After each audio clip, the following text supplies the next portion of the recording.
छोड़ी करने बाबा ला मिले तो हमार माल कहे छियो भागे जोन ते गहिर देब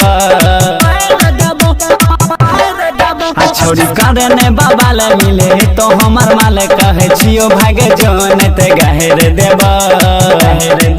जद मूड सनक तो हमार चलिए में गोली कर मार देब जद मूड सनक तो हमार चलिए में गोली कर मार देब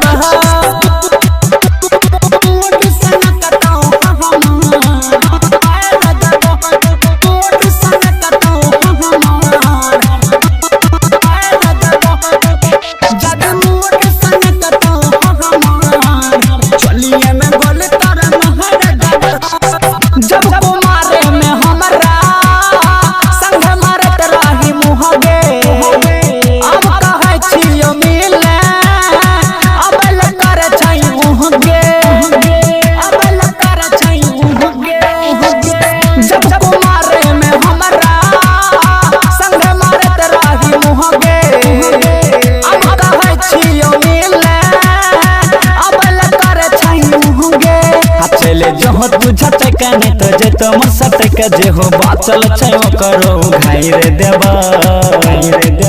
जद मूड सनक तो हमार चलिए में गोली कर मार देब जद मूड सनक तो हमार चलिए में गोली कर मार देब